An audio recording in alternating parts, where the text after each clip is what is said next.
কথা সাহিত্যিক শ্রী বিভূতিভূষণ বন্দ্যোপাধ্যায় ও তার সুযোগ্য পুত্র শ্রী তারাদাস বন্দ্যোপাধ্যায়ের চরণে বিনম্র শ্রদ্ধা জানিয়ে এই গল্পটি আমার কলমে লেখা প্রথম তারানাথ তান্ত্রিক ফ্যান ফিকশন গল্প। অযাচিত কল্পনার আশ্রয় এবং তৎকালীন উপস্থাপনার নিরিখে গল্পটির বাস্তব চরিত্রগুলির পরিচিতি ও ব্যবহারে কিছু বহিঃসাদৃশ্য বা অমিল পাওয়া যেতে পারে। গল্পের রোমাঞ্চকর ভীতি ও প্লট তৈরির খাতিরে আমি কিছু ব্ল্যাক ম্যাজিক, ভূত, পিশাচ সহ বিভিন্ন কুসংস্কার ও লোককথার আশ্রয় নিয়েছি। বাস্তবের সঙ্গে গল্পের কোনো চরিত্রের বা কাহিনীর মিল থেকে থাকলে তা সম্পূর্ণ অনিচ্ছাকৃত ও কাকতালীয়। ইতিপূর্বে এই পরিবেশনার সঙ্গে যারা পরিচিত তাদের জন্য আসতে চলেছে আমাদের পরবর্তী নিবেদন তারানাথ তান্ত্রিক ও রুদ্রপুরের বাগান বাড়ি। আজ রাজপ্রতাপের ঠেকের সঙ্গে যুক্ত আমাদের সকল শ্রোতাদের জন্য রইল আমার মনের কাছের এবং আমার প্রথম রচিত গল্পটি ধুমগড়ের জঙ্গলে।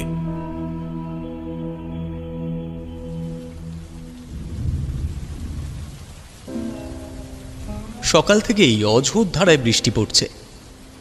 অবশ্য আষাঢ় মাসে এমন আবহাওয়া রোজগার ব্যাপার। তবে এই আবহাওয়াতে তারানাথের গল্প না হলে ব্যাপারটা ঠিক একটা জমে না। স্ত্রী মেয়েকে নিয়ে গেছে বাপের বাড়ি। এখন এই সন্ধ্যায় আমি, কিশোরী আর তারানাথ সঙ্গে গরম গরম ফুলুরি আর চা যদি না হয় তবে এই সন্ধ্যাটাকেই বোধহয় অমর্জনা করা হয়। দুপুর গড়িয়ে বিকেল পেরোতে রওনা দিলাম কিশোরীর মেসে। গন্তব্য তারানাথের বাড়ি। কতদিন তারানাথের সাথে দেখা হয় না। সেই পরপর 5টা গল্প শুনলাম প্রজেক্ট পাসিং শোয়ের। তারপরে তো আর যাওয়া হয়নি। তারপর চারি এলো। কখনো তারানাথের সাথে এই দীর্ঘ সময়ের যোগাযোগ বিচ্ছেদ ঘটবে তা গুণাক্ষরেও টের পাইনি। আসলে নতুন অফিসের কাজের এত চাপ আর নতুন করে বদলি হওয়ায় কোনো মতেই সুযোগই পাচ্ছি না যে তারানাথের সাথে বেশ কিছুটা সময় একটু জমিয়ে আড্ডা মারব। যাক, অবশেষে যে 2 দিন ছুটি করতে পেরেছি এই অনেক। দ্রুত পা চালালাম কিশোরীর মেসের উদ্দেশ্যে। কিশোরীর মেসে পৌঁছে দরজায় টোকা দিলাম। কিশোরী, কিশোরী আছো নাকি হে? কিশোরী ভেতর থেকে এসে জবাব দিল, আরে তুমি? আমি এই ভাবছিলাম তোমার কথা। বাকিটার বলতে হবে না তোমায়। একটু দাঁড়াও, আমি ছাতাটা নিয়ে আসি। আমি আর কিশোরী ট্রাম ধরে রওনা দিলাম মটলেনের উদ্দেশ্যে। ট্রাম থেকে নেমেই দোকান থেকে তারানাথের জন্য 1 প্যাকেট পাসিং শো আর তেলে ভাজা গরম গরম ফুলুরি কিনে হাজির হলাম তারানাথ জ্যোতিষার্ণব মহাশয়ের নিবাসের সামনে। আজ অনেক দিন পর আবার তারানাথের সাথে আড্ডা। উফ, ভেবেই আনন্দ লাগছে। কিশোরী বলল, ঠাকুরমশাই আছেন নাকি? ঠাকুরমশাই। ভেতর থেকে কোনো উত্তর এলো না। কিশোরী আবার ডাকলো, আমি কিশোরী। ও ঠাকুরমশাই। তবুও কোনো সাড়া শব্দ এলো না। এবার একটু থমকে গেলাম। তবে কি তারানাথ বাড়ি নেই? বাড়িতে কোনো আলো সেভাবে দেখা যাচ্ছে না। কেমন যেন একটা থমথমে পরিবেশ, যেটা এর আগে কখনো অনুভব করিনি তারানাথের বাড়িতে এসে। কিশোরী একটু এগিয়ে গিয়ে দরজায় হাত রাখতেই দরজাটা খুলে গেল। এ কি, দরজা খোলাই আছে? তাহলে তারানাথ গেল কোথায়? দুজনেই ভীষণ কৌতূহলে ঢুকলাম ভিতরে। কিন্তু ভেতরে গিয়ে যা দেখলাম তার জন্য আমি বা কিশোরী কেউই তৈরি ছিলাম না। মুখে ভাষা হারিয়ে গিয়েছিল আমাদের। ভেতরে ঢুকে দেখি তারানাথ ঘরের এক কোণে বসে নিঃশব্দে কাঁদছে। ব্যস্ত হয়ে তার কাছে গেলাম। জিজ্ঞেস করলাম, ঠাকুরমশাই কি হয়েছে? আপনি আপনি এভাবে কাঁদছেন কেন? তারানাথ কোনো উত্তর দিল না। তার ভেতরে যেন এক অদ্ভুত ভয় কাজ করছে। আজ পর্যন্ত কোনোদিনও তারানাথকে এভাবে দেখিনি। কিশোরী কাছে গিয়ে তারানাথের ঘাড়ে হাত রেখে আস্তে করে জিজ্ঞেস করল, ঠাকুরমশাই কি হয়েছে? সবকিছু ঠিক আছে তো? তারানাথ এবার আর নিজেকে ধরে রাখতে পারল না। হয়তো তার পাশে কাউকে খুঁজছিলেন, কিন্তু সামান্য ভরসার হাতটুকু না পাওয়ার জন্য আরও নিজের ভেতরে গুহাবন্দী হয়ে গিয়েছিলেন। কিশোরী তারানাথের ঘাড়ে হাত রাখতেই উনি হাউ মাউ করে কেঁদে উঠলেন। পারলাম না, আমি শেষ পর্যন্ত তাকে বাঁচাতে পারলাম না। বারবার করে সে আমাকে সাবধান করে দিয়েছিল, তবু আমি শেষ রক্ষা করতে পারলাম না কিশোরী। আমি আর কিশোরী একে অপরের দিকে তাকালাম। ভয়ে আর চিন্তায় সারা শরীর ঠান্ডা হয়ে গেছে আমাদের। কি এমন হয়েছে তারানাথের সাথে? তারানাথকে তো কোনোদিনও এভাবে কাঁদতে দেখিনি। আমি সভয়ে জিজ্ঞেস করলাম, কি হয়েছে ঠাকুর মশাই? কেউ মারা গেছে কি? কাকে বাঁচাতে পারলেন না আপনি? তারানাথ কোনো উত্তর দিল না। দেখলাম শুধু দু গাল বেয়ে অঝরে চোখের জল ঝরছে। কিশোরী জিজ্ঞেস করল, কি হয়েছে ঠাকুর মশাই? বলুন আমাদের। আপনাকে এই অবস্থায় কোনোদিনও দেখিনি এর আগে। চারির কিছু হয়নি তো? চারির কথা শুনতেই তারানাথ কিশোরীর দিকে তাকালো। দেখলাম তারানাথের মুখ অন্ধকার হয়ে এসেছে। বিষণ্ণ চিত্তে তারানাথ মুখ নিচু করে বলল, আমি আর কোনো দিনও আমার মেয়ের সামনে দাঁড়াতে পারবো না। আজ আমার জন্য সব কিছু শেষ হয়ে গেল। কিশোরী তারানাথের হাতটা ধরে বলল, ঠাকুরমশাই কি হয়েছে আমাদের বলুন। তারানাথ কিছুক্ষণ মুখ নিচু করে চুপ করে রইলেন। তারপর যে কাহিনী আমাদের বললেন তা শোনার পর আমি আর কিশোরী নির্বাক চিত্তে বাকরুদ্ধ হয়ে বসে রইলাম। তারানাথ বলতে শুরু করলেন, তোমরা তো জানো আমার তন্ত্রমন্ত্রের জীবনে আমি প্রথম আমার বন্ধু ভূপতি চরণকে হারাই। যেদিনের কথা বলছি সেদিন ছিল শনিবার, ভাদ্র মাসের কৃষ্ণপক্ষের নবমী তিথি। ওই দিন ছিল ভূপতির প্রথম মৃত্যুবার্ষিকী। ভূপতির গ্রামের লোককে বাঁচাতে গিয়ে ভূপতিকেই বাঁচাতে পারিনি আমি। এইটুকু বলে দীর্ঘ নিঃশ্বাস ছাড়ল তারানাথ। ভূপতি মারা যাওয়ার পর প্রায় তাকে আমি স্বপ্নে দেখতাম। সে আমায় বারবার বলতো, তারানাথ আমায় মুক্তি দে, মেয়ে বউকে নিয়ে আরো কয়েক বছর সুখে সংসার করবে বলে তোকে ডেকে নিয়ে গেলাম, আর তুই আমাকে বাঁচাতে পারলি না তারানাথ। প্রথম দিন সেই স্বপ্ন দেখে তেমন কিছু মাথা ঘামাইনি। ভেবেছিলাম হয়তো ভূপতিকে নিয়ে কয়েকদিন বেশি ভাবছি, ওকে নিয়ে একটু বেশি চিন্তা করছি, তাই এমন দেখছি। এভাবে আরো দুদিন সেই একই স্বপ্ন দেখার পর চতুর্থ দিন ভূপতি স্বপ্নে এসে আমায় বলল, তুই আমায় মুক্তি দে, মুক্তি দে তুই আমায়, নয়তো তাকে আমি তোর কাছে আসতে দেব না। আমি নিয়ে যাবো ওকে তারানাথ। ধড়ফড় করে উঠে বসলাম। দেখি সারা শরীর আমার ঘামে ভিজে গেছে। আমি সচরাচর ভয় পাই না, কিন্তু সেদিন কোনো এক অজানা গহীন ভয় আমাকে আষ্টে পৃষ্ঠে বেঁধে ফেলল। মনে মনে ভাবলাম, সত্যি কি ভূপতির আত্মার মুক্তি হয়নি? আর কাকে নিয়ে যাওয়ার কথা বলল ভূপতি? তারপর বেশ কয়েকদিন কেটে গেছে, সবকিছুই ঠিকঠাক চলছিল। এখন বয়স হয়েছে, আগের মতো সবকিছু আর ঠিকভাবে মনে রাখতে পারি না। মাঝে মধ্যেই অনেক কিছুই ভুলে যাই। হঠাৎ করে এমনই একদিন সকালে আমি দেবদুয়ারে বসে পাশের মহল্লার ভূস্বামী চন্দ্রেশ্বর ভট্টাচার্যের কনিষ্ঠা কন্যার জন্মকুণ্ডলী তৈরি করছি। এমন সময় দেখলাম বাড়ির উত্তর পূর্ব কোণে বেল গাছের ওপর এক জোড়া লক্ষ্মী পেঁচা এসে বসল, এবং হঠাৎ করেই এক অমৃতপূর্ণ পবিত্র সুগন্ধি আমার চারপাশে অনুভব করলাম। মনটা এক অযাচিত অনাবিল আনন্দে ভরে উঠল। মনের ভেতর থেকে কেউ যেন বলে উঠল, কিছু শুভ এবং দৈবাশ্চর্য ঘটতে চলেছে। সেদিন বিকেলে চারি এলো বাড়িতে এক অত্যন্ত সুসংবাদ নিয়ে। সে জানালো সে 4 মাসের অন্তঃসত্ত্বা। শুনে মনটা এত খুশিতে ভরে গেল যে বলে বোঝাতে পারবো না তোমাদের। চারিকে বললাম আমার কাছে থেকে যেতে কয়েকটা দিন, কিন্তু বুঝিনি সেদিন আমি বাবা হয়ে মেয়ের কাল হয়ে দাঁড়াবো। কথাটি বলে তারানাথ আবার হাউমাউ করে কেঁদে উঠল। এক অজানা আতঙ্ক আর ভয়ে সারা শরীরের পশম দাঁড়িয়ে গেল। মুখের ভাষা হারিয়ে ফেলেছিলাম। কি বলবো বা কি করব কিছুই বুঝে উঠতে পারছিলাম না, এবং সেটাই স্বাভাবিক। কেবল ভেতর থেকে চাপা কষ্টগুলো প্রকাশ পাওয়ার জন্য ছটফট করছিল। মনের মধ্যে বারবার কেবল একটাই প্রশ্ন ঘুরছিল, তাহলে কি চারি আর না ভাবতেই পারছি না যে চারি আর। নীরবতা স্রোত ভেঙে কিশোরী প্রশ্ন করল কাঁপা কাঁপা গলায়, ঠাকুরমশাই তাহলে কি চারি? চোখের জল মুছতে মুছতে তারানাথ আবার বলতে শুরু করল।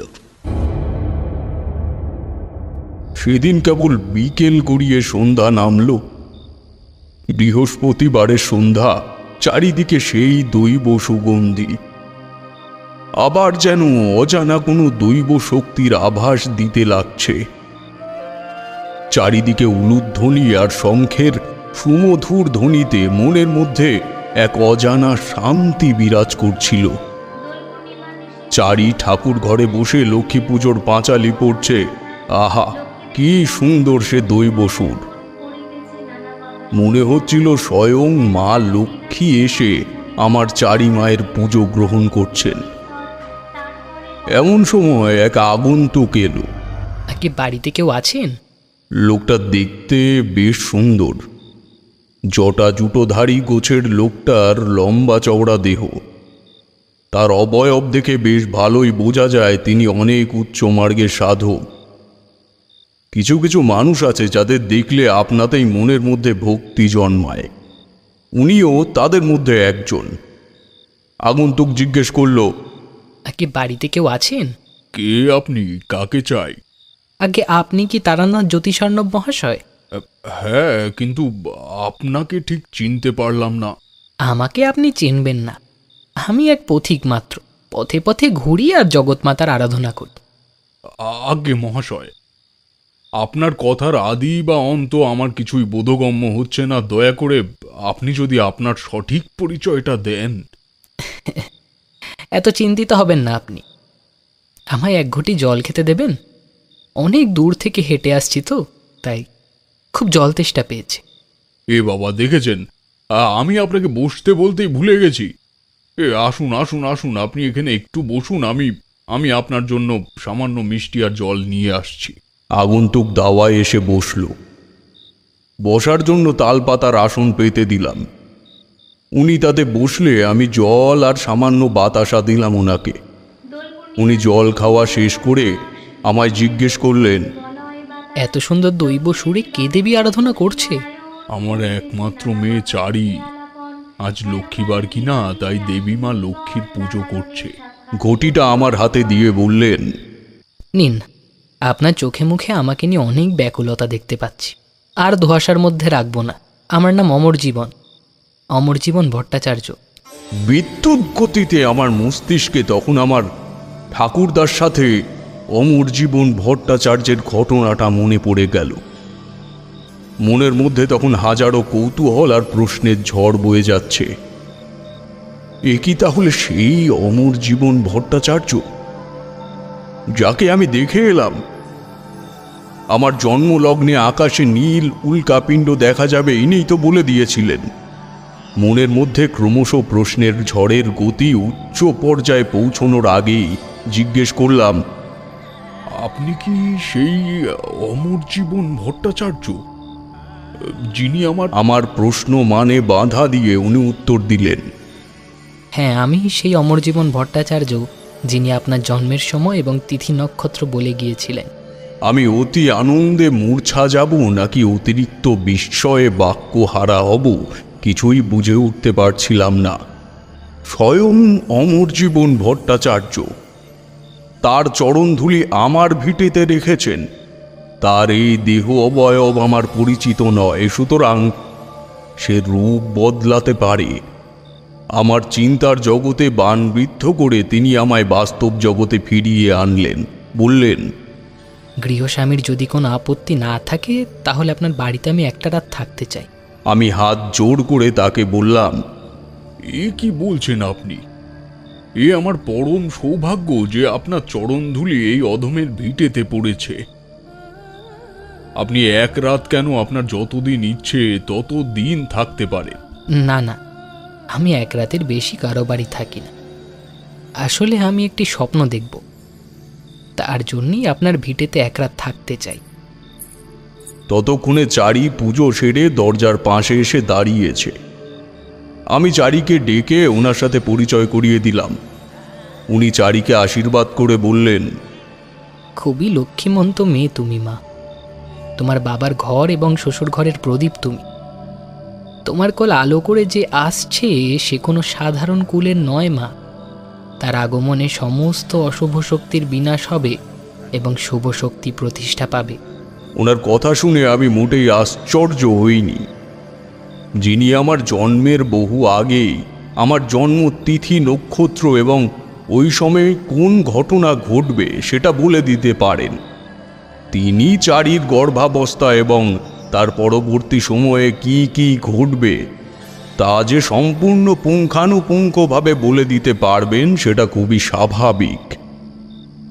চারি মা প্রণাম করে বলল, আশীর্বাদ করবেন ঠাকুরমশাই, যে আসছে সে যেন সুস্থ ও স্বাভাবিকভাবে পৃথিবীর আলো দেখতে পারে।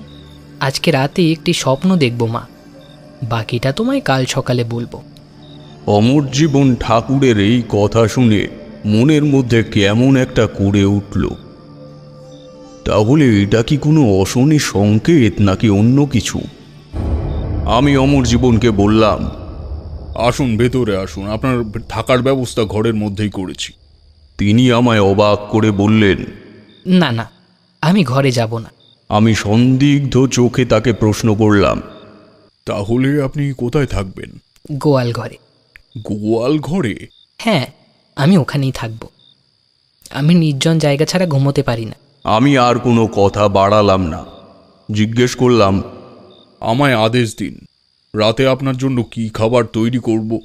না না, এত ব্যস্ত হবেন না, আমি রাতে বিশেষ কিছু খাই না। তাহলে কি করব আপনি বলে দিন। কেবল এক বাটি দুধ আর তার সাথে কিছু খই, আর কিছু না। সেদিন রাতে আর বিশেষ কোনো কথা হলো না তার সাথে আমার। উনি চারির সাথে তার ভালো মন্দের ব্যাপারে শুনছিলেন। কিছু বিশেষ তিথি এবং নক্ষত্রের খোঁজ পেলেন তিনি চারির গর্ভধারণের সময় বিচার করে। সেই তিথি নক্ষত্র দিয়ে একটা পাট পাতায় সিঁদুর দিয়ে উনি একটা ছক তৈরি করলেন। সেটা কোনো যে সে সাধারণ ছক নয়, সে এক বিশেষ ছক।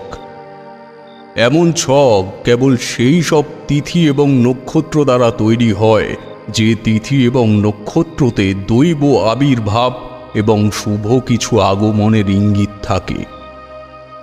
আমি আশ্চর্য হলাম এবং খুশি হব নাকি তার থেকে আরও বেশি কিছু ভাবব তা বুঝে উঠতে পারলাম না। তাহলে কি কোনো দৈব কিছু আসতে চলেছে চারি মায়ের সূত্র ধরে? কারণ চারি মা আসার আগে থেকে শুরু করে যে শুভ সংকেত আমি পাচ্ছিলাম, তাহলে তার কারণ কি এই জন্যেই? মনে মনে ঈশ্বরকে প্রণাম করলাম, আর বিশেষ কিছু জোর করলাম না অমর জীবনকে বাকিটা জানার জন্য। সেদিন রাতে মনে একটা আলাদা প্রশান্তি নিয়ে ঘুমোতে গেলাম।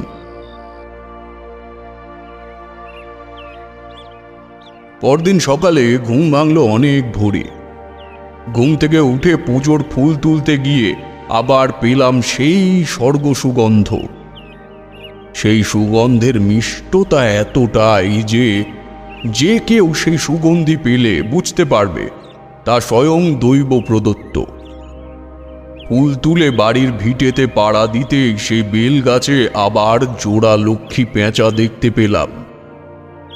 তোমরা হয়তো জানো, জোড়া লক্ষ্মী পেঁচা সব বাড়িতে আসে না, আর যখন যে বাড়িতে আসে তখন সাথে ভালো কোনো খবর নিয়ে আসে। তার উপর জোড়া লক্ষ্মী পেঁচা, সে এক অনাগত দৈব সংকেত। আমার তখন বুঝতে আর বাকি রইল না কাল রাতে অমর জীবনের বানানো সেই দৈব ছক আসলে কেন। মনে মনে ভাবলাম এইসব সংকেত অমর জীবনকে বলবো, কিন্তু উনি কোথায়? হঠাৎ মনে পড়ল কাল রাতে উনি গোয়াল ঘরে শুয়েছিলেন। চোট পায়ে হেঁটে গেলাম সেদিকে। গোয়ালে গিয়ে দেখি উনি সেখানে নেই। কোথায় গেলেন উনি? উনি কি তবে চলে গেলেন আমি বাড়িতে না থাকায়? না, তাও বা হয় কি করে? আমি না হয় ছিলাম না, কিন্তু চারি তো ছিল। দেরি না করে চারিকে ডেকে জিজ্ঞেস করলাম, চারি মা, আমাদের অতিথি কোথায় গেছে জানিস? না বাবা, আমি ঘুম থেকে উঠে ঘর উঠোনে গোবর ছড়া দিয়ে ঠাকুরকে হাত মুখ ধোয়ার জল দিতে গিয়ে দেখি উনি ঘরে নেই। চারির কথা শুনে খানিক বিস্মিত হলাম। রাগ হলো নিজের ওপর। কেন আমি ঘুম থেকে উঠেই ওনার কাছে গেলাম না? মনটা নিমেষে খারাপ হয়ে গেল। কি ভাবতে ভাবতে এলাম আর কি হয়ে গেল। কোথায় যাব ওনাকে খুঁজতে বা কি করব কিছুই বুঝে উঠতে পারলাম না। কিং কর্তব্য বিমূঢ় হয়ে বসে আছি বারান্দায়। চারিকে আমার খারাপ লাগা আর চিন্তার ব্যাপারটা বুঝতে দিলাম না, কারণ ওর এই সময় মন খারাপ বা দুশ্চিন্তা করা কোনোটাই ঠিক নয়। গোয়াল ঘর থেকে গরু বের করে ওদের খেতে দিয়ে ঠাকুরকে খুঁজতে বেরোবো ভাবছি। এমন সময়, চারিমা, উঠে গেছো তুমি? হ্যাঁ ঠাকুর মশাই, আপনি কোথায় গেছিলেন এত সকালে? আমি গেছিলাম একটা জিনিস সংগ্রহ করতে। উফ, আপনি ফিরে আসতে নিশ্চিন্ত হলাম। সত্যি মনটা একেবারেই খারাপ হয়ে গিয়েছিল যখন আপনাকে দেখতে পেলাম না। এত ব্যস্ত হবেন না, আমি অনেক ভোরে উঠেছি, আপনারা ঘুমাচ্ছিলেন, তাই আর ডাকিনি। যাই হোক, যদি কিছু মনে না করেন তাহলে আজকের দৈব পুজোটা কি আমি দিতে পারি? এ মা, এটা আবার কি বলছেন? কেন পারেন না? অবশ্যই পারেন। ঠিক আছে, আমাকে পুজোর ঘরটা একটু দেখিয়ে দেবেন? আমার পুটলিটা রাখবো। অমর জীবনকে ঠাকুর ঘর দেখিয়ে দিয়ে চলে এলাম। চারি রান্নাঘরে গিয়ে সকলের জন্য রান্না করতে শুরু করলো। অমর জীবন বলল, চারিমা, রান্না শেষ করে স্নান করে মন্দিরে চলে এসো। আজ তুমি আমার সঙ্গে পুজোয় বসবে, আপনিও আসুন। আজকে চারিমা ও তার অনাগত সন্তানের মঙ্গলের জন্য বিশেষ পুজো দেব। ঠাকুরের আদেশে আমি ও চারি হাতে হাতে সব কাজ সেরে তাড়াতাড়ি স্নান করে ঠাকুর ঘরে চলে এলাম। অমর জীবন ততক্ষণে স্নান সেরে পুজোর জোগাড় করে ফেলেছে অনেকটাই। আমিও চারি গিয়ে বসতেই ঠাকুর প্রদীপ জেলে পুজো আরম্ভ করলেন। পুজো শেষে তিনি চারির হাতে মন্ত্রপুত লাল সুতো বেঁধে দিলেন। সেই সাথে ওনার পুটলি থেকে কিছু শেকড় বার করে তাতে মন্ত্রশুদ্ধি করে চারিকে দিয়ে বললেন, এটা সবসময় সাথে রেখো যখনই এই বাড়ির বাইরে যাবে। আগত মাসগুলো খুব সাবধানে থেকো মা। চারির কথা শেষে তিনি আমার দিকে ফিরলেন। তবে আমার দিকে তাকানোর পর তার চোখের ইশারা বদলে গেল। সেই ইশারা আমি খানিকটা ধরেও ধরতে পারলাম না। তবে তার চাহনিতে এটা বুঝলাম সব কিছু ঠিক থেকেও ঠিক নেই। কিছু একটা ঘটে চলেছে চোখের অলক্ষ্যে, যা আমি ধরতে পারছি না। তিনি ঠাকুরের পুজোর ঘটের থেকে ফুল নিয়ে চারি মায়ের মাথায় ঠেকিয়ে বললেন, মা, তুমি এবার এসো, তোমার বাবার সাথে আমার বিশেষ কিছু কথা আছে। চারি আশীর্বাদী ফুল আঁচলে বেঁধে ঠাকুর ঘর থেকে বেরিয়ে গেল। উনি ঘরের দরজা বন্ধ করে দিয়ে আমার দিকে ফিরে বসলেন। তারপর তিনি আমায় যা বললেন তা শোনার জন্য আমি মোটেও প্রস্তুত ছিলাম না।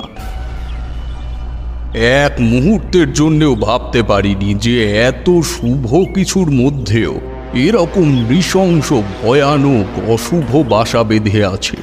আপনি যা দেখেছেন তার সবটাই সত্যি, এবং যা ভাবছেন তাও পুরোপুরি ঠিক। কিন্তু এসবের বাইরেও এখনো অনেক নির্মম কঠিন সত্যি আছে, যা এখনো আপনার দৃষ্টিগোচর হয়নি। কথাটা শুনেই বুকের মধ্যে কেমন যেন একটা মোচড় দিয়ে উঠল। কি বলতে চাইছেন? আমি যতদূর জানি বেশ কিছুদিন ধরে আমি যে সংকেতগুলো পাচ্ছি তার একটাও তো কোনো অশুভ সংকেত ছিল না। চারিমা আসার আগে থেকে শুরু করে আজ পর্যন্ত আমি যত দৈর্ঘ্য সংক্ষেপ পেয়েছি তার সবগুলোই ছিল যথেষ্ট শুভ এবং দেব প্রদত্ত, এটুকু আমি নিশ্চিত। তাহলে কোন অশুভ ইঙ্গিতের কথা বলছেন উনি, যা আমার দৃষ্টিগোচর হয়নি এখনো? যদিও বেশ কিছুদিন ধরে আমি ভূপতিকে স্বপ্নে দেখছি, কিন্তু তা যে আদৌ কোনো অশুভ ইঙ্গিত বা সংকেত হতে পারে তা একবারের জন্য মাথায় আসেনি। তাহলে অমর জীবন এটাকেই অশুভ ইঙ্গিত বলতে চাইছেন? মনের মধ্যে প্রশ্নগুলো আর জমা না করে বলেই ফেললাম, আপনাকে আমার কিছু বলার আছে। আমি সকালবেলা ফুল তুলে ফেরার পথে ভাবছিলাম আপনাকে কথাগুলো বলবো। উনি আমায় অবাক করে বললেন, আপনাকে আমায় নতুন করে কিছু বলতে হবে না। আপনি মনে মনে যা ভাবছেন তা সম্পূর্ণ সঠিক। আমি ওনার কথা শুনে বাকরুদ্ধ হয়ে গেলাম। ওনাকে প্রশ্ন করলাম না যে উনি কি করে জানলেন, কারণ ওনার আশ্চর্য ক্ষমতার সম্বন্ধে আমি পূর্বেই অবগত। আমার বিস্ময়তার বাঁধ ভেঙে উনি বললেন, চারিমায়ের কোল আলো করে যে আসছে সে যে সাধারণ কেউ না তা আপনি আশা করি এতক্ষণে বুঝে গেছেন। যে আসছে সে আপনারই পরবর্তী উত্তরসূরি। সে যদি ভূমিষ্ঠ হয় তবে সে নাম করবে একজন সিদ্ধ পুরুষ হিসেবে। সে যেখানে পদার্পণ করবে সেখানকার মাটি পাপমুক্ত হবে, পবিত্র হবে। কথাগুলি শোনার পর আমি নিজেই নিজের কানকে বিশ্বাস করতে পারছিলাম না। সত্যি ঈশ্বর আমার উপরে এত কৃপা করবেন? সত্যি চারিমায়ের হাত ধরে আমি ঈশ্বর প্রসাদ লাভ করব? সত্যি এত সৌভাগ্য আমার? অমর জীবনের কথা যে মিথ্যে নয় তা আমি আমার জন্মলগ্ন থেকেই অবগত। তবে এত আনন্দের মধ্যেও কোন একটা খারাপ লাগা কেমন যেন মনের মধ্যে আসা যাওয়া করতে লাগলো। দৈব গুণ প্রদত্ত শিশু কে না চায়, কিন্তু নিজের সন্তান যদি গৃহত্যাগী হয় সেটা কোনো মায়ের পক্ষে মেনে নেওয়া সম্ভব নয়। যতই সে দেশ দশের কল্যাণ করুক, সিদ্ধ মহাপুরুষ হোক, কিন্তু কোনো মায় মেনে নিতে পারে না যে তার সন্তান গৃহত্যাগী হোক। 10 মাস 10 দিন যে মা অসহনীয় কষ্ট সহ্য করে সন্তানকে পৃথিবীর আলো দেখায়, সেই মা কোনোদিনই মেনেই নিতে পারে না তার সন্তান ভিটে বাড়ি ছেড়ে দেশান্তরে ঘুরে বেড়াক। আর আমি আমার নিজের জীবনকালে উপলব্ধি করেছি বেশ খানিকটা। সে যাই হোক, খারাপ লাগার থেকে আনন্দের পরিমাণটা বৃদ্ধিপ্রাপ্ত হল। দৈব সন্তান সবার ভাগ্যে জোটে না। যার ভাগ্যে জোটে সে পূর্বজন্মের অনেক পূর্ণ অর্জনের ফলে ঈশ্বরের থেকে এই আশীর্বাদ প্রাপ্ত হয়, এবং এই সন্তানের সূত্র ধরেই সে কুলের দূর দূরান্ত পর্যন্ত সকল পূর্বপুরুষেরা স্বর্গলোক প্রাপ্ত হয়। ঈশ্বরের সাধনা বড় কঠিন সাধনা, আর সন্ন্যাস ব্রত নিয়ে সে সাধনায় সঠিকভাবে সিদ্ধি লাভ করতে পারলে মোক্ষ লাভ করা যায়। তবে সাধক যদি তার ক্ষমতার অপব্যবহার করে তবে সাধকের নরক প্রাপ্ত হয়, এবং সেই সাথে তার পূর্বপুরুষেরা তার সাথে নরক যন্ত্রণা ভোগ করতে থাকে। আনন্দে মূর্ছা যাব প্রায় এমন সময় উনি বললেন, তবে তার আসার পথটা খুব একটা সহজ নয়। দৈবগুণের অধিকারী সে ঠিকই, কিন্তু তার সমস্ত ক্ষমতার প্রতিফলন হবে সে ভূমিষ্ঠ হওয়ার পর।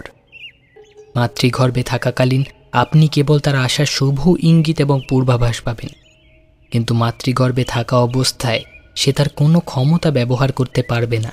আর আশঙ্কাটা সেখানেই।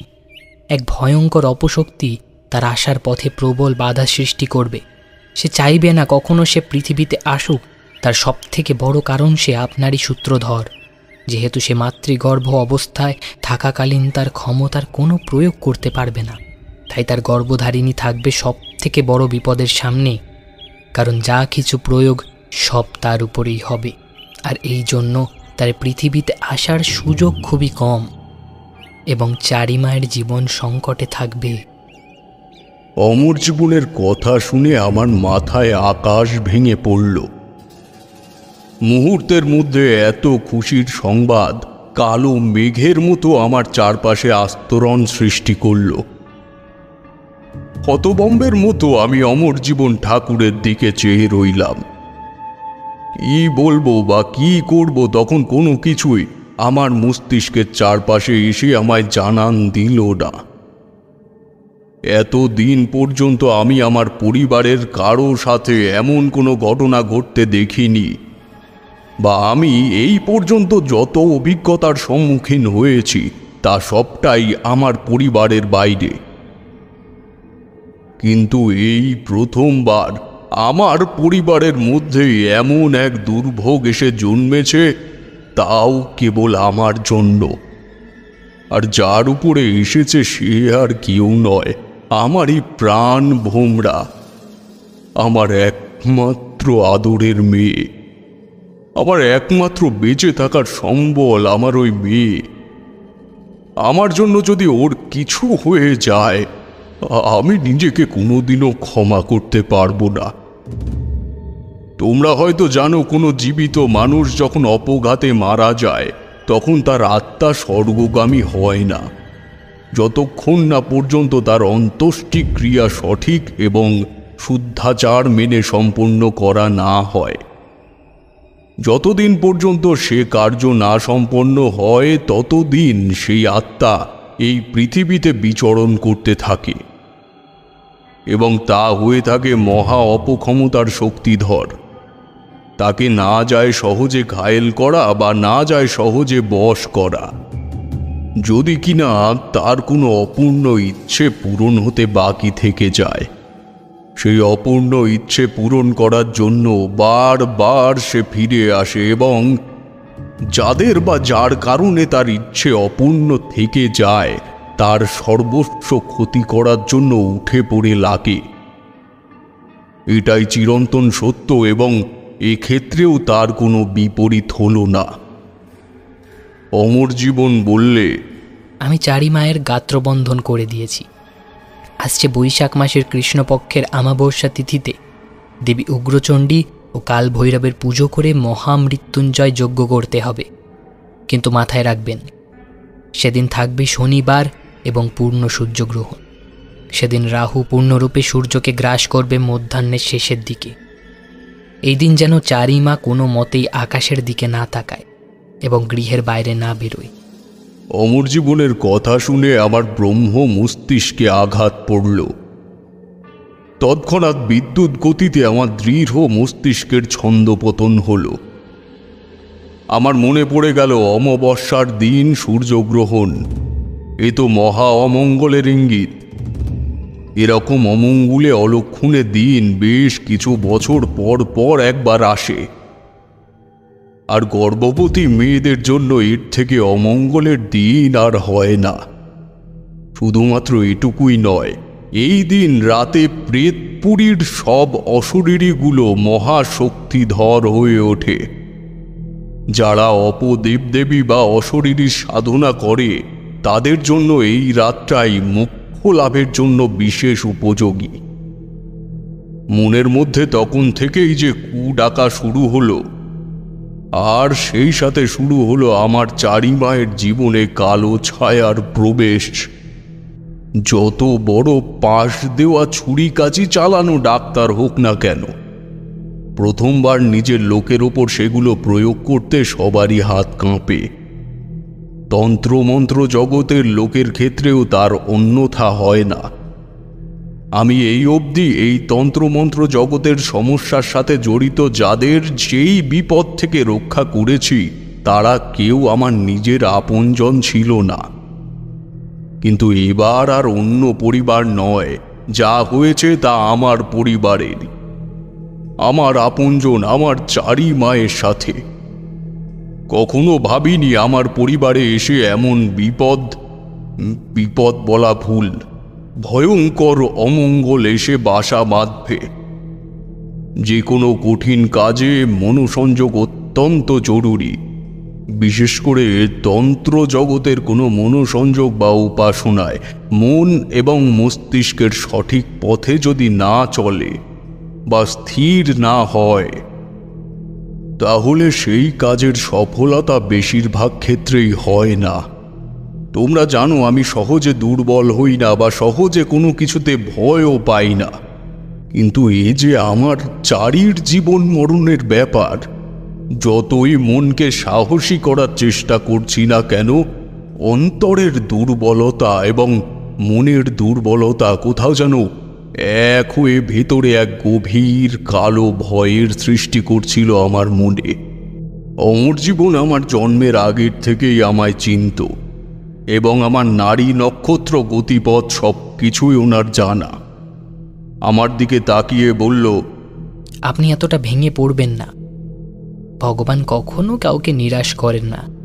একটা না একটা ব্যবস্থা উনি ঠিকই করে দেন সেই বিপদ থেকে উদ্ধার পাবার জন্য। আর এই বিপদ থেকে উদ্ধার পাবার রাস্তাও উনিই জানিয়ে দিয়েছেন। কি ঠাকুরমশাই, কি উপায় আছে আমাকে বলুন, আমাকে দয়া করে বলুন। শান্ত হন আপনি, এতটা বিচলিত হবেন না। এখন এই মুহূর্তে সব থেকে যে জিনিসটা আপনার বেশি প্রয়োজন সেটা আপনার মন এবং মস্তিষ্ককে ঠান্ডা রাখা। অনেক বড় গুরু দায়িত্ব আপনার উপর। আপনাকে অবশ্যই জয়ী হতে হবে। চারিমায়ের জীবন মরণ এখন আপনারই হাতে। আমি সমস্ত কিছু জোগাড় করে নিয়ে এসেছি। শুধুমাত্র তিথি এবং নক্ষত্র অনুযায়ী সময় মতো দেবী উগ্রচণ্ডী ও কালভৈরবের পুজো করে মহামৃত্যুঞ্জয় যজ্ঞ করতে হবে আপনাকে। দেবী এবং কালভৈরবকে জাগ্রত করতে পারলে দেবী উগ্রচণ্ডীর কৃপায় চারিমায়ের সন্তান সুস্থ এবং স্বাভাবিকভাবে ভূমিষ্ঠ হবে। অন্যদিকে কালভৈরব সেই দুষ্টু ভয়ঙ্কর অপশক্তিধরকে বিনাশ করে তার ইহজগৎ থেকে মুক্তি দেবে। কিন্তু সাবধান, কালচক্র অনুযায়ী ওই দিন এবং ওই রাত উভয় সময়ই আপনার এবং চারিমায়ের সামনে প্রতি পদে পদে বিপদ উপস্থিত করবে। বিশেষ করে রাত, সেই সময়টা আপনি দেবীর আরাধনা ও যজ্ঞ করবে। সেই সময় প্রেতপুরী এবং সমস্ত অশরীরীদের তাণ্ডব করার পূর্ণ লগ্ন চলমান থাকবে। তার প্রতি পদে পদে বাধা সৃষ্টি করবে আপনার সামনে। সেই সমস্ত অপশক্তির বিরুদ্ধে লড়াই করে দেবী ও কালভৈরবকে জাগ্রত করে মহামৃত্যুঞ্জয় যজ্ঞ সম্পন্ন করতে পারলেই বিজয় আপনার অনিবার্য। আপনার চরণে কোটি কোটি প্রণাম। ভগবানের দূত হয়ে এসেছেন আপনি আমার চারিমায়ের জীবনে রক্ষা করার জন্য। এমা ছি, কি করছেন? ঈশ্বরের সামনে কখনো কাউকে পায়ে হাত দিয়ে প্রণাম করতে নেই, তাতে ঈশ্বরকে অসম্মান করা হয়। আমি কেবল বিধাতার নিয়ম মেনে চলি, এই আর কি। অমর জীবনের কথা শুনে মনের মধ্যে একটা আলাদা শক্তি সঞ্চার হলো। মনে হলো এত অমঙ্গলের অন্ধকারের মধ্যেও ধীরে ধীরে আশার আলোতে আমার চারপাশ পরিপূর্ণ করছে। ঠাকুর ওনার পুটলি থেকে ছোট এক খণ্ড লাল কাপড়ে বাঁধা একটি বস্তু বের করে বললেন, অতি বিশেষ ও গোপন উপাদান দ্বারা এটি তৈরি। দেবী উগ্রচণ্ডী ও কালভৈরবের পুজোর জন্য বিশেষভাবে তৈরি করা এই দ্রব্য। পুজো সম্পন্ন করে যজ্ঞ করার মাঝপথে দেবদেবী প্রসন্ন হলে যজ্ঞের আগুন প্রায় যখন আকাশচুম্বী হবে, সেই যজ্ঞাগুনে দেবী উগ্রচণ্ডী ও কালভৈরবের প্রতিমূর্তি দেখা যাবে এবং সেই ক্ষণে আপনার মনোবাসনা জ্ঞাপন করে এই পুষ্পারতিটি যজ্ঞে আহুতি দিতে হবে। আর তখনই ঘটবে সেই মহা অলৌকিক ঘটনা। কালভৈরব বিনাশ করবে অশরীরী পাপী আত্মাকে এবং দেবী উগ্রচণ্ডীর কৃপায় চারিমায়ের সন্তানের সর্ববিপদ মুক্তি ঘটবে এবং দৈবাশ্চর্য গুণ প্রাপ্তি হবে। কিন্তু সঠিক সময়ে যদি যজ্ঞে আহুতি না দেওয়া হয় তবে ঘটবে মহা অমঙ্গল, মহা বিপর্যয়। কালভৈরব ও দেবী উগ্রচণ্ডীর পুজো করার জন্য সেই অশরীরীর বিনাশ বিপর্যয় শুরু হবে। আহুতি সময় মতো না দেওয়ার জন্য দেব এবং দেবীর ত্রিনয়ন জাগ্রত হবে না। তাই সেই অপশক্তি চারিমায়ের সন্তানের মৃত্যু ডেকে আনবে। সাধারণ কুলের না হওয়ায় তাকে মেরে ফেলার জন্য অপশক্তি তার সমস্ত ক্ষমতা হারাবে। বলে উনি আমার হাতে সেটি দিলেন। এই নিন সেই গুপ্ত মহাপঞ্চগব্য দ্বারা তৈরি বিশেষ পুষ্পারতি। অতি যত্নে রাখবেন এটি। আমি অতি যত্নে সেটি একবার প্রণাম করে ঠাকুরের আসনে রাখলাম। এটি এখন আমার কাছে ব্রহ্মাস্ত্রের সমান। ঠাকুরের কথা শুনে মনের মধ্যে বিপুল ভয়ের সমুদ্র তৈরি হলেও মনকে শক্ত করে সাহস সঞ্চার করলাম। এখন এই বিপদের থেকে পরিত্রাণের একমাত্র উপায় কেবল আমি, আর এটা আমার একমাত্র মেয়ে চারির জীবন মরণের ব্যাপার। আমাকে শক্ত হাতে হাল ধরতে হবেই। আমার সামান্য ভুল ত্রুটির কারণে যদি আমার চারি মায়ের কিছু হয়ে যায়, তাহলে আমি ওর মায়ের কাছে কি জবাব দেব?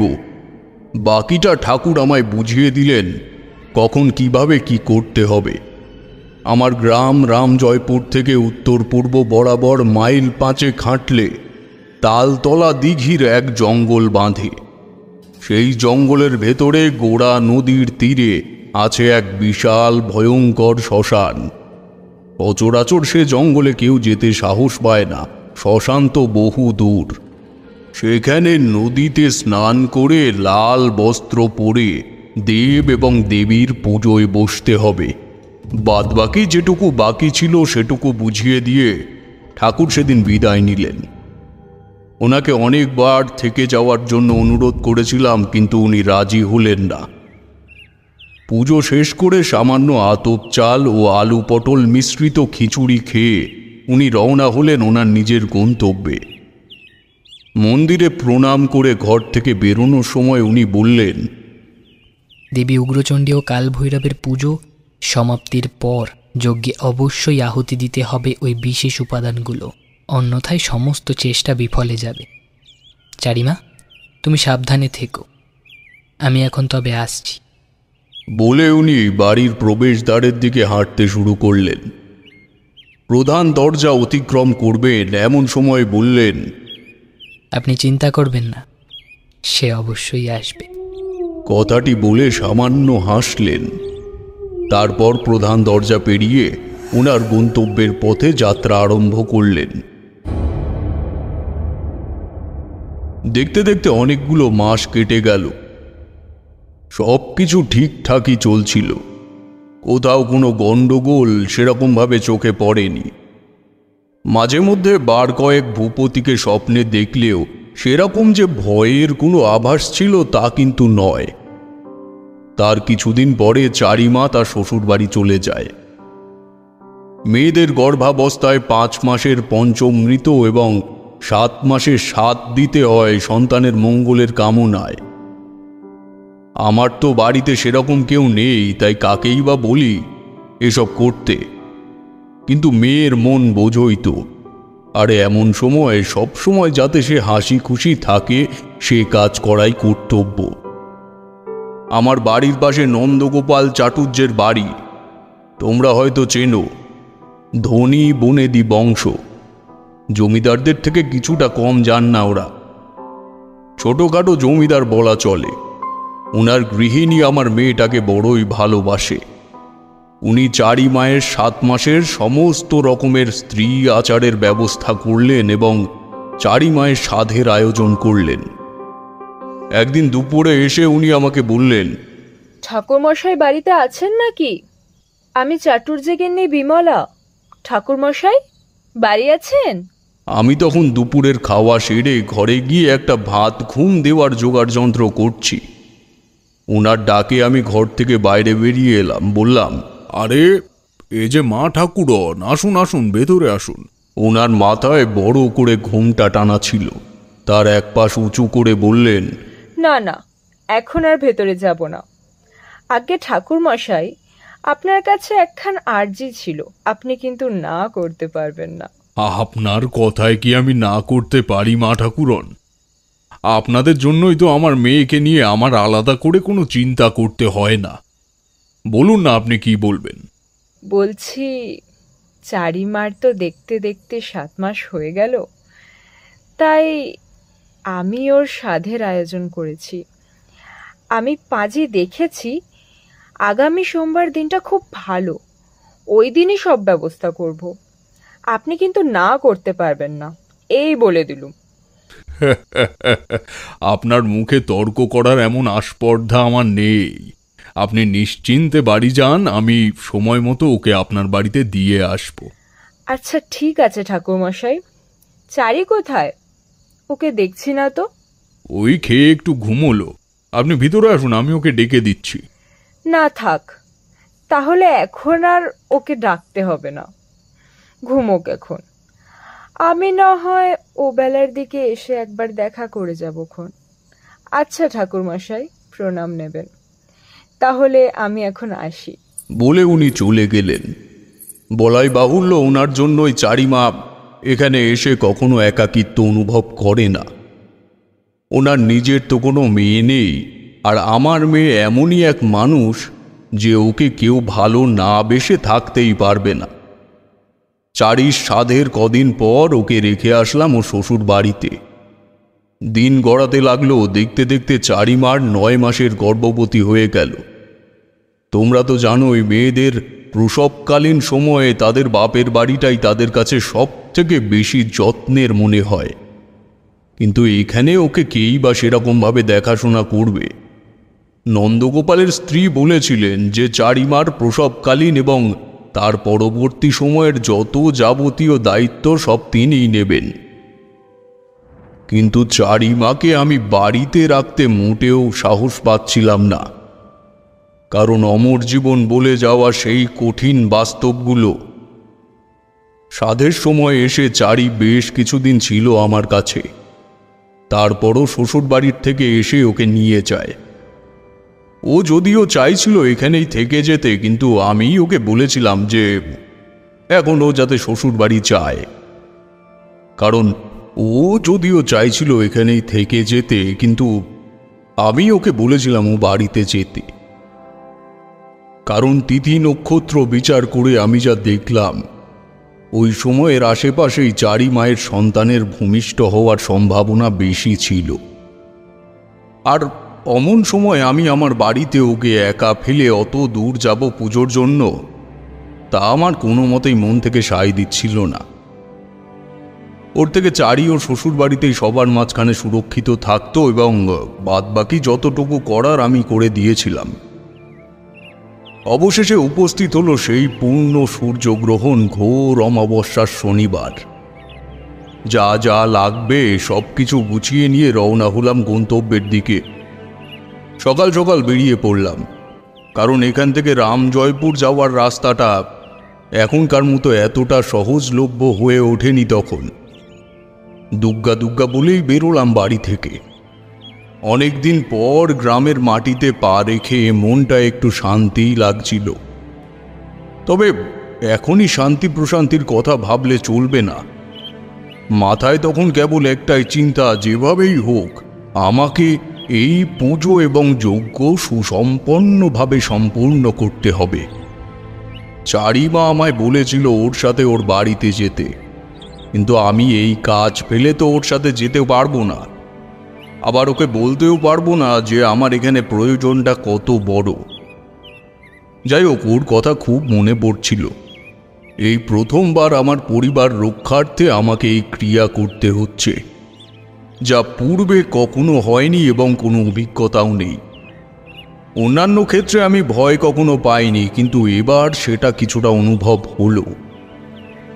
আসলে কি বলতো, ডাক্তার যখন কারো কাটা জায়গায় মলম লাগায়, তখন সে অনুভব করতে পারে না বা বুঝতেও পারে না সেখানে ব্যথা কতটা।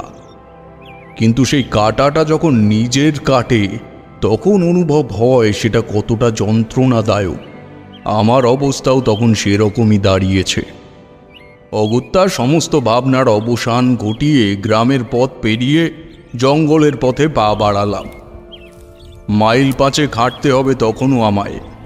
গ্রামের পথের শেষ অংশ পেরিয়ে জঙ্গলে ঢুকতে যাব, এমন সময় হঠাৎ এক আগন্তুকের সাথে দেখা হলো। সূর্য তখন মাথার উপরে প্রবল তেজে তাপ দিচ্ছে। লোকটা পাগল মতো, মাথায় উপনো ঝুপনো চুল, গায়ে ছেঁড়া ময়লা একটা জামা পরা। আমি জঙ্গলে ঢুকছি দেখে আমার সামনে লাফাতে লাফাতে এসে বলল, কিরে কোথায় যাচ্ছিস? শ্মশানে যাচ্ছি, আমার পথ আটকাবেন না, আমার খুব তাড়া। পুজো করতে যাচ্ছিস? তা পুজোর জোগাড় যন্ত্র সব এনেছিস তো ঠিক করে? বল বল বল। ওনার কথা শুনে আমি অবাক হলাম। আমি এখানে পুজো করতে এসেছি সেটা উনি কি করে জানলেন? তাহলে কি উনি সত্যি কি পাগল নাকি অন্য কেউ? কিন্তু তখন আমি এতই এই বিষয়ে বিভোর ছিলাম যে উনি কে বা কি তা বিচার করার আমার মস্তিষ্কের ধারে কাছে আসেনি। মাথায় কেবল একটাই চিন্তা, আমায় যেভাবেই হোক এই ক্রিয়া সম্পূর্ণ করতেই হবে, তারপর হবে বাকি সব। তাড়াতাড়ি পুটলিটা একবার ভালো করে দেখে নিলাম, সত্যি কিছু ভুল করে ফেলে আসিনি তো। এপাশ ওপাশ উল্টে পাল্টে দেখলাম, না তেমন কিছুই তো চোখে পড়ছে না যেটা আমি আনিনি। এবার ওনাকে পাগল ছাগল ছাড়া আর কিছুই অন্য মনে হলো না। ওনার কথায় আর কান লাগালাম না, পাশ কাটিয়ে ঢুকে গেলাম জঙ্গলের ভেতর। পাছে শুনতে পেলাম উনি উন্মাদের মতো হাসছেন আর বলছেন, যেতেই হবে ওই পারেতে, আসবি আবার ফিরে, দেখবি সেদিন ঘটবে যেদিন, বুঝবি ধীরে ধীরে। উনি কি আমাকে উদ্দেশ্য করে কথাগুলো বলছেন? কিন্তু ওনার কথার অর্থটা আমি সত্যি কিছু বুঝতে পারলাম না। যাই হোক, ওনার কথায় কর্ণপাত করলে আমার চলবে না, দ্রুত পৌঁছাতে হবে আমার গন্তব্যে। সময়ের আগে পুজোর সব আয়োজন সারতে হবে, এখানে দেরি করলে হবে না। দেরি না করে দ্রুত পা চালালাম গন্তব্য লক্ষ্য করে।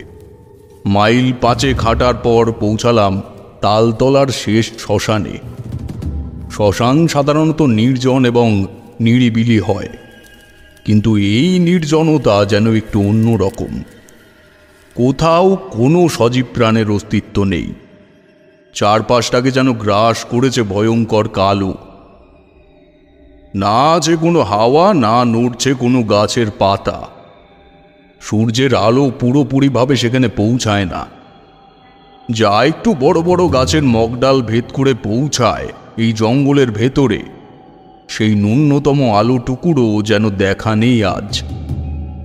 সেখানে পরিবেশটা কেমন যেন একটু ভারী ভারী লাগলো। যাই হোক, পরিবেশের তোয়াক্কা না করে মনোনিবেশ করলাম আমার লক্ষ্যে। সূর্য তখন অনেকটাই পশ্চিমে গড়িয়েছে। পুটলিটা একটা গাছের গোড়ায় রেখে ঈশান কোণ বরাবর একটা ফাঁকা জায়গায় বেশ কিছুটা লতা পাতা পরিষ্কার করে নিয়েছি। অনেক শুদ্ধাচার মেনে এবং অতি যত্ন সহকারে এই পুজো করতে হয়। কোনো রকম কোনো ত্রুটি বিচ্যুতি হলেই তার ফল হয় ভয়ঙ্কর।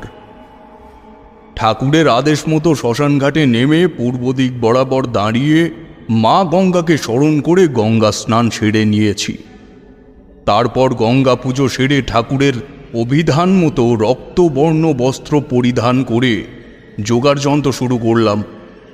তখনও পর্যন্ত মোটামুটি সব কিছুই ঠিক, সেরকম ভয়ঙ্কর বা অতি আশ্চর্য কিছুই নজরে পড়েনি।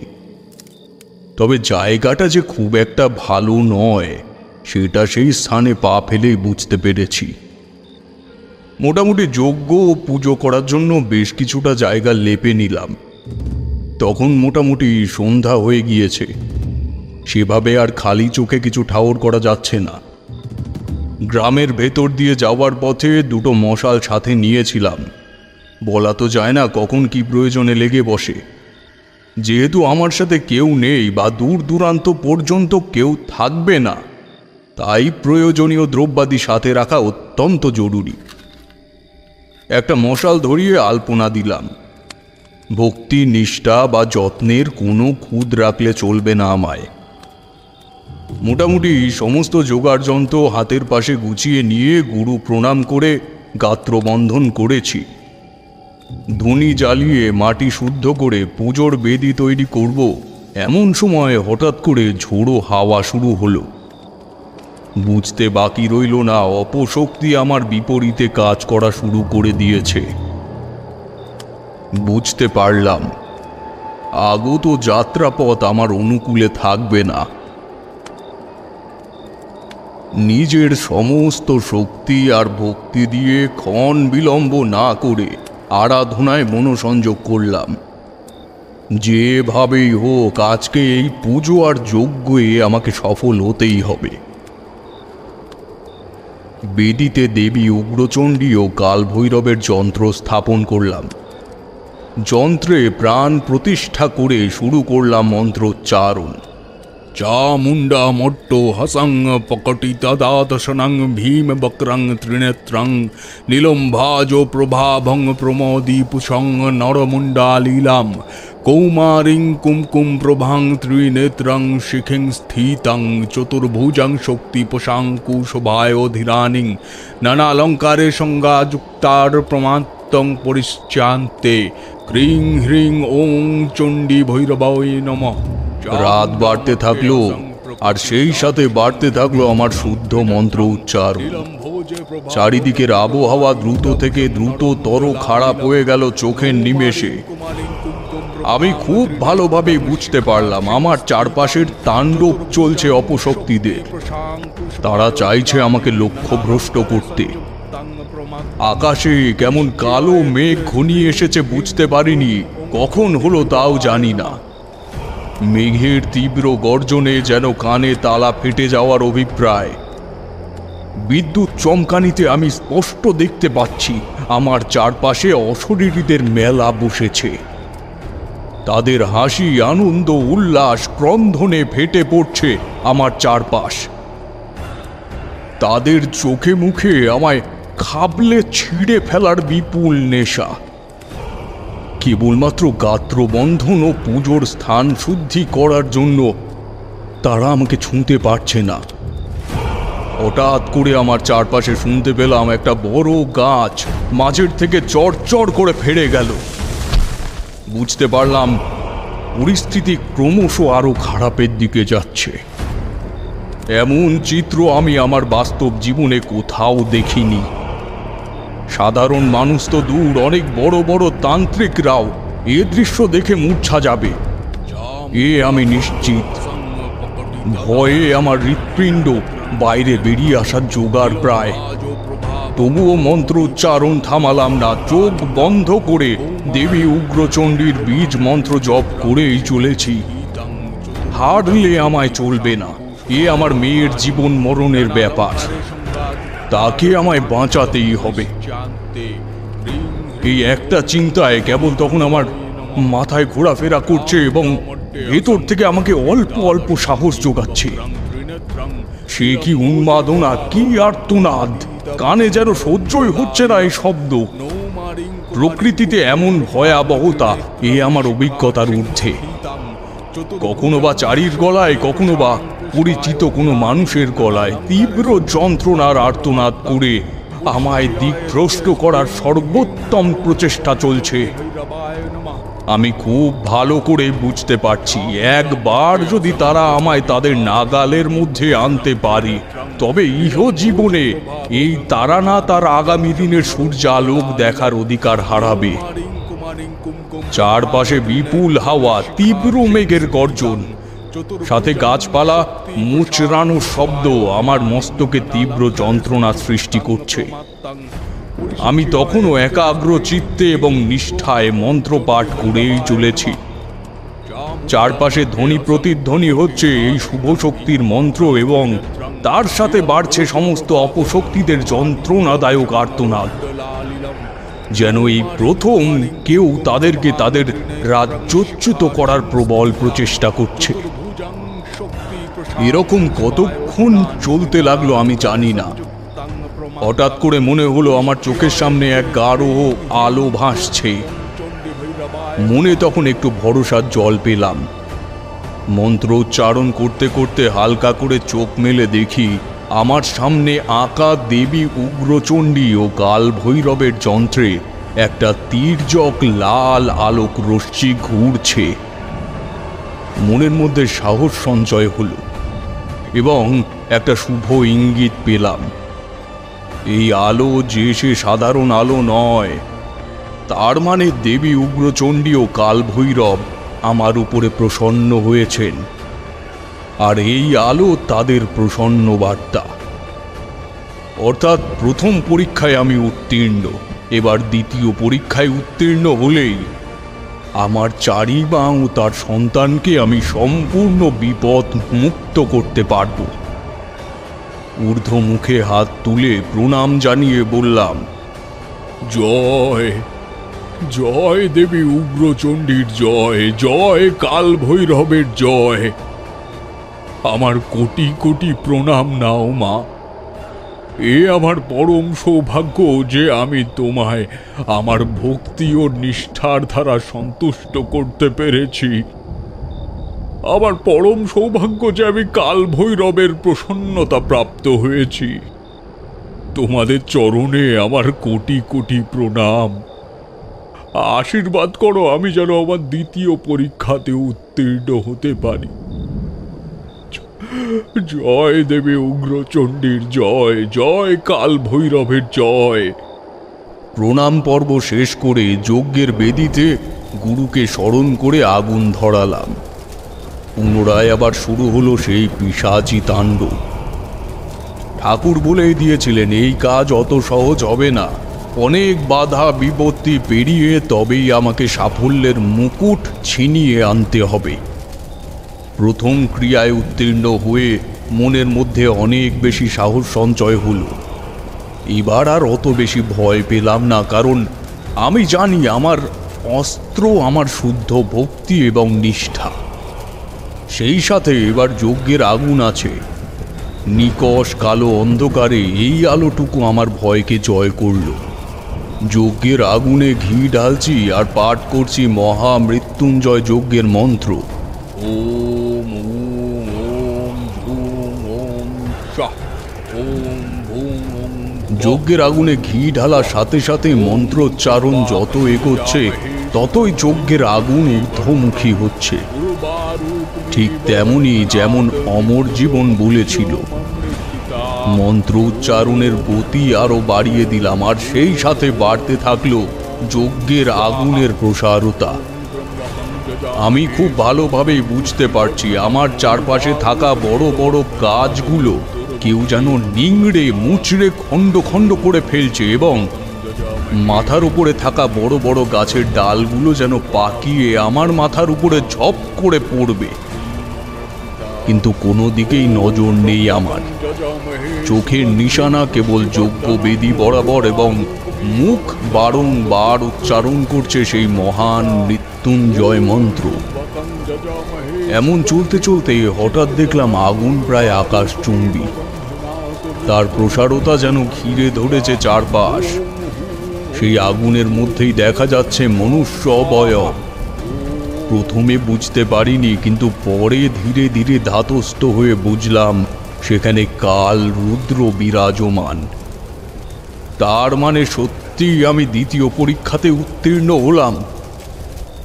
মনে মনে এই ভাবছি, একদম মিলে গেছে, ঠিক যেমন অমর জীবন বলেছিলেন যজ্ঞ সুসম্পন্ন হলে তার মধ্যে দৈব অবয়ব ফুটে উঠবে। ধীরে ধীরে সমস্ত রকমের নিরাশা যেন আশার আলোতে পরিণত হলো। আর মাত্র কিছুক্ষণ, তারপরেই সব সমস্যার সমাধান। বয়স। এই বয়স যেমন একটা সময় মানুষের সৌভাগ্য ফিরিয়ে আনে, ঠিক তেমনি এই বয়সের ভারী কিছু কিছু সময় ঘোর বিপর্যয় ডেকে আনে। তরুণ বয়সে স্মৃতিশক্তি এবং বুদ্ধিমত্তা প্রখর থাকে, কিন্তু বয়সের ভার বাড়ার সাথে সাথে যেগুলো ধীরে ধীরে লোপ পায়। এটাই প্রকৃতির নিয়ম, আর আমিও এই নিয়মের বহির্ভূত নই। সব সময় ভক্তি আর নিষ্ঠাতেই কাজ হয় না। কিছু কিছু সময় কিছু উপকরণ থাকে যেগুলো না দিলে সমস্ত শক্তি ও নিষ্ঠা বিফলে যায়। আমার সাথেও হলো তাই। যজ্ঞের শেষ পর্যায়ে দেখলাম যজ্ঞের আগুনে স্বয়ং কালরুদ্র বিরাজমান। ঠাকুরের বর্ণনা অনুযায়ী সেই একই দৃশ্য আমার সামনে এখন প্রস্ফুটিত। আর সেই মুহূর্তে আমাকে মহাপঞ্চগব্য পুষ্পারতি দিতে হবে ওই যজ্ঞের আগুনে। আমি দ্রুত আমার পুটলি থেকে সেটা বার করার জন্য পুটলিটা হাতে নিলাম। ব্যাগের মধ্যে হাত দিয়ে খুঁজছি সেই ছোট্ট লাল কাপড়ে বাঁধা বস্তুটি, কিন্তু না, কোথাও খুঁজে পেলাম না সেই জিনিস। অন্যে হয়ে তন্ন তন্ন করে খুঁজতে লাগলাম আশেপাশের সমস্ত কিছু। কোথায় গেল? কোথায় গেল সেই জিনিস? কোথায় গেল? কোথায় রাখলাম আমি ওটা? তাহলে কি আমি ওটা ভুল করে বাড়িতে ফেলে এসেছি? না না না না না, এটা হতে পারে না, এটা কোনো মতেই হতে পারে না। পুটলি থেকে তখন সমস্ত কিছু বের করে ফেলেছি। কোথায় গেল কোথায় গেল হন্যে হয়ে পাগলের মতো খুঁজছি, কিন্তু তখনও সেটা পাইনি। এদিকে যজ্ঞের আগুন ধীরে ধীরে থিমিত হয়ে আসছে। দৈব অবয়বটা যেন ধীরে ধীরে মিলিয়ে যাচ্ছে। না না, এটা কিছুতেই হতে পারে না। এতটা কাছে এসে আমি এভাবে হেরে যেতে পারি না। আমি হেরে গেলে যে আমার মেয়ের প্রাণ সংশয় ঘটবে ভগবান। বাবা হয়ে কি করে সহ্য করব আমি এসব? কোথায় গেল? এভাবে দিক দিশেহারাহীন হয়ে কেবল এদিক থেকে ওদিক আর ওদিক থেকে এদিক ছুটে চলেছি। কি করব কি না করব কোনো কিছুই মাথায় আসছে না। চোখের সামনে এমন পরাজয় কোনোভাবেই মেনে নিতে পারছি না। এমন সময় দেখলাম যজ্ঞের আগুন একেবারে নিভে গেল।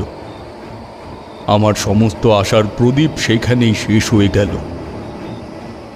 এত কাছে এসেও কেবল বয়সের ভারের দুর্বলতাকে কোনোভাবেই মেনে নিতে পারলাম না। পাগলের মতো চিৎকার করছি আমি, তখন শুনতে পেলাম, বলেছিলাম না তোকে, আমায় মুক্তি না দিলে তাকে আমি তোর কাছে আসতে দেব না। তাকে আমি নিয়ে চললাম তারানাথ, তাকে আমি নিয়ে চললাম। ভূপতির কথা শুনে আমার মস্তিষ্কের সমস্ত শিরা উপশিরাগুলো যেন একে অপরের সঙ্গে ছিন্ন বিচ্ছিন্ন হয়ে গেল। শরীরের সমস্ত শক্তি যেন আস্তে আস্তে হারিয়ে যাচ্ছে। আমি সেগুলোকে ধরে রাখতে পারছি না, আর চাইছিও না যে তা বজায় থাকুক। তারপর ওখানে জ্ঞান হারাই। ওই রাতে আর কি হয় তা আমার মনে নেই। পরদিন ভোরবেলা জ্ঞান ফিরতে দিক বিদিক জ্ঞান শূন্য হয়ে ছুটতে লাগলাম বাড়ির দিকে। বাড়িতে এসে কোনো রকমে পুটলিটা রেখে গায়ে একটা জামা চাপিয়ে বেরিয়ে পড়লাম চারির শ্বশুর বাড়ির উদ্দেশ্যে। ওখানে গিয়ে যা শুনলাম তাতে আমার ধমনীগুলোর চিন্তা চেতনা কেবল ভস্মীভূত হতে থাকলো। চারির বড় যা এসে বলল, বাচ্চাটাকে আমরা বাঁচাতে পারিনি কাকা বাবু। কাল রাতে হঠাৎ করে ওর প্রচন্ড প্রসব বেদনা ওঠে। কিছু বুঝতে না পেরে ঠাকুরপো রাতে একজন মেয়ে ডাক্তার নিয়ে আসে। অনেক চেষ্টা করার পরেও বাচ্চাটাকে বাঁচানো গেল না। বোনকে ঘুমের ওষুধ দিয়ে ঘুম পাড়িয়ে রাখা গেছে।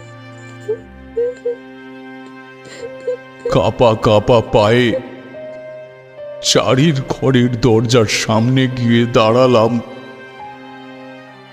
কোনো মতেই ওর মুখের দিকে আমি তাকিয়ে থাকতে পারলাম না। সেদিনই ফিরে আসলাম। এতক্ষণ রাজপ্রতাপের ঠেকে শুনছিলেন তারানাথ তান্ত্রিকের একটি গল্প, ধুমগড়ের জঙ্গলে। গল্পটি কেমন লাগলো জানাতে ভুলবেন না আপনাদের মূল্যবান কমেন্টের মাধ্যমে। আর যদি খুব ভালো লেগে থাকে তাহলে অবশ্যই আমাদের চ্যানেলটি সাবস্ক্রাইব করে তার পাশে থাকা বেল আইকনটি প্রেস করে দেবেন, যাতে আমাদের পরবর্তী নিবেদন তারানাথ তান্ত্রিক ও রুদ্রপুরের বাগানবাড়ি গল্পটি আসার সঙ্গে সঙ্গে আপনাদের ফোনে নোটিফিকেশন পৌঁছে যায়। তাই সাবস্ক্রাইব করতে ভুলবেন না, আর শুনতে ভুলবেন না রাজপ্রতাপের ঠেক। ধন্যবাদ।